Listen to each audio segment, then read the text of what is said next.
Hello everyone, welcome to Chanakya defence group. तो आज हम करेंगे 9 अप्रैल के करंट अफेयर्स। तो the first question is when and how long will the India and US air exercise Cope 18 be held? Here the answer will be 10th to 21st April, that is C. C is the right option here. That is this exercise COP India, it is between India and US. ठीक है, तो ये एक air exercise है जो कि India और US के बीच में होती है और ये कलाईकोंडा एयर बेस जो कि वेस्ट बंगाल में है वहां पे ऑर्गेनाइज की जा रही है इस बार। इसमें ऑब्जर्वर कंट्री जापान है, जापान को इसमें एज ऑब्जर्वर कंट्री बुलाया गया है। इसका जो पहला एडिशन था, जो प्रीवियस एडिशन था वो 2018 में हुआ था, वो भी इंडिया में हुआ था, दिसंबर 2018 में हुआ था। ये एक्सरसाइज स्कोप इंडिया 2004 में स्टार्ट की गई थी और सबसे पहली बार ग्वालियर एयर स्टेशन पे हुई थी। ये इस बार जो हो रही है ये कलाईकुंडा एयर बेस जो कि वेस्ट बंगाल में है वहां पे हो रही है और इसमें इंडिया के जैसे सुखोई 30S जो कि मेड इन रशिया है, राफेल जो कि मेड इन फ्रांस है, वो रिप्रेजेंट करेंगे और यूएस की तरफ से F-15 strike eagle fighter jets represent करेंगे। अब इसमें इंपॉर्टेंट क्या चीजें हैं, जैसे कोप इंडिया है तो ये कौन सी कंट्रीज के बीच में होती हैं? सबसे पहले इंडिया और यूएस के बीच में होती हैं। ये एक एयर एक्सरसाइज है। इंडिया में कहाँ पे हो रही है इस बार? कलाईकुंडा एयरबेस जो कि वेस्ट बंगाल में है। मोस्ट इंपॉर्टेंट कि इस बार ऑब्जर्वर कंट्री कौन है? तो Japan is the observer country. Okay, next question is recently prime minister Narendra Modi was the guest of honor at the annual Bastille Day parade in July।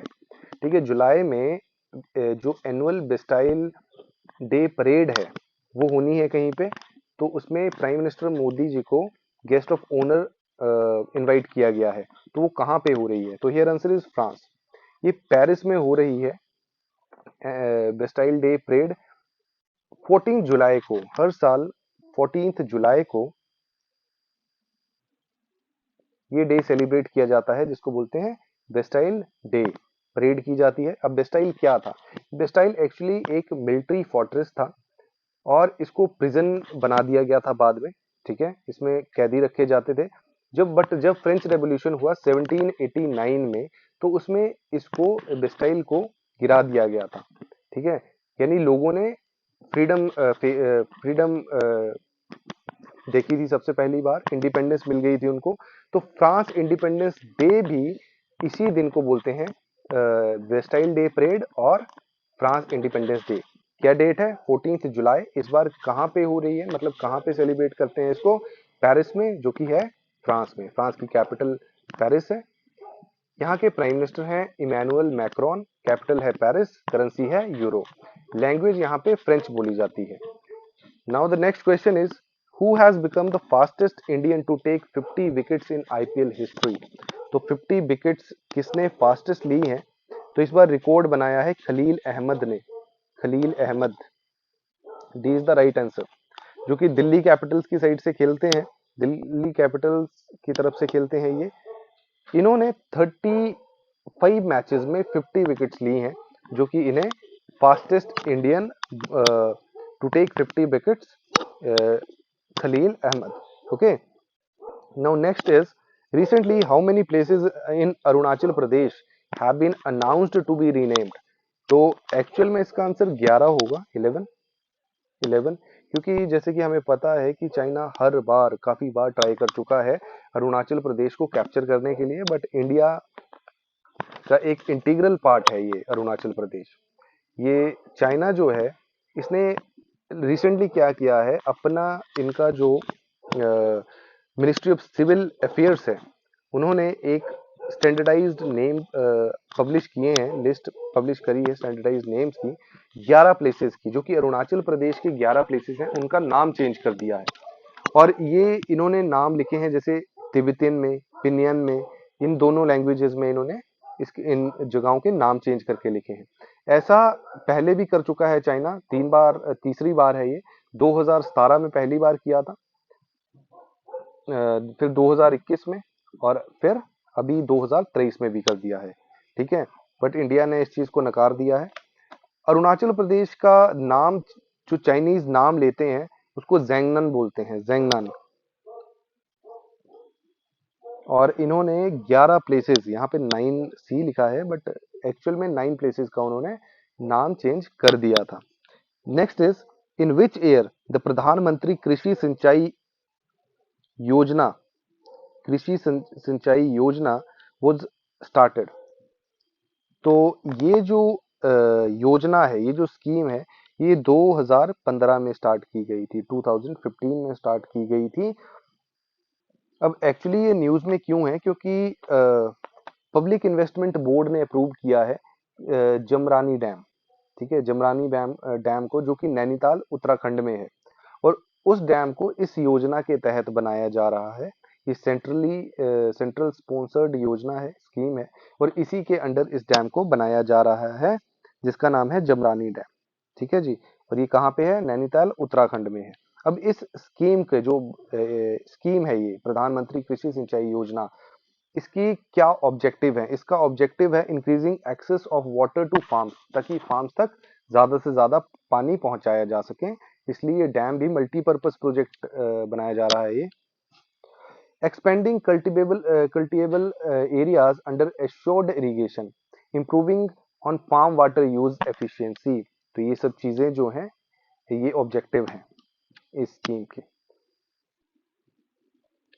Now question number 6, recently ISRO has successfully tested the reusable launch vehicle in collaboration with DRDO and, तो देखो, जब ये चीजें अभी reusable का मतलब है कि जो जो लॉन्च व्हीकल है उसको बार बार यूज किया जा सकता है, रीयूजेबल है वो, ठीक है जी। तो किसने बनाया है? ये इसरो, डीआरडीओ और इंडियन एयरफोर्स ने मिलके इसको बनाया है। और अभी इसको रिसेंटली टेस्ट भी किया जा चुका है। अब टेस्ट कहाँ पे किया है? Aeronautics test range Chitradurga Karnataka में इसको अभी रिसेंटली इसको टेस्ट किया गया है। और ये फर्स्ट टाइम ऐसा हो रहा है इन द वर्ल्ड, इंडिया में नहीं, first time in the world कि बिंग बॉडी जो है वो लिफ्ट की गई 4.5 kilometres with the help of helicopter. तो ये here answer will be Indian air force. So A is the right answer here. Now question number 7th. Who has been appointed as MD by Hitachi Payment Services recently? तो Hitachi Payment Services का नया MD किसे बनाया गया है? Answer is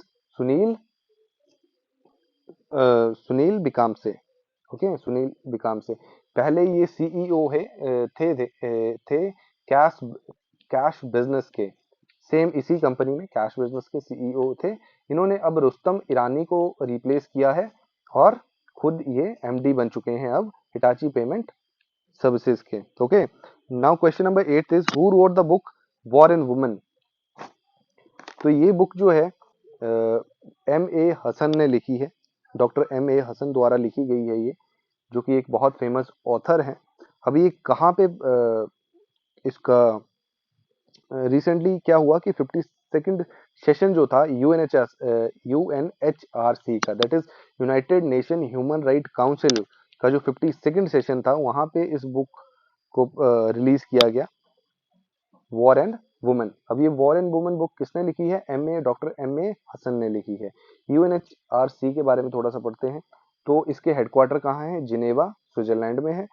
ये found कब हुई थी? 15 मार्च 2006 को सबसे पहले ये इस्टेब्लिश की गई थी। हेडक्वार्टर जिनेवा में है। ये इसकी पेरेंट कंपनी है यूनाइटेड नेशंस जनरल असेंबली, इसकी पेरेंट कंपनी है, और इसके चेयरमैन है Volker Turk. Okay, now question number 9 is which of the following country does not belong to G7 group. तो G7 ग्रुप एक ग्रुप है जो कि डेवलप्ड कंट्रीज हैं उनका ग्रुप है, जैसे Canada, France, Germany, Italy, Japan, UK and US. तो ये 7 कंट्रीज हैं। तो यहाँ पे फ्रांस भी है, जर्मनी भी है, इटली भी है। सो डी, इंडोनेशिया यहाँ पे नहीं होगा, G7 कंट्रीज का पार्ट नहीं है।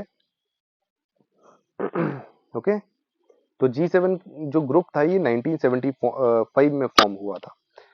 Last question is recently Salim Durrani has passed away, he was related to which field. तो सलीम दुरानी एक क्रिकेटर थे ये, जामनगर में इनकी डेथ हो गई है, ऑर्बिचुरी की न्यूज़ है ये। तो जामनगर में गुजरात में इनकी डेथ हुई है, 88 ईयर्स के थे ये। इन्होंने लगभग 29 टेस्ट मैचेस इंडिया के लिए खेले हैं और लगभग 75 विकेट्स इन्होंने ली थी। तो ये फेमस एक क्रिकेट प्लेयर थे, Salim Durrani. So that's it for today. Thank you so much. Hope you like the video. Thank you so much.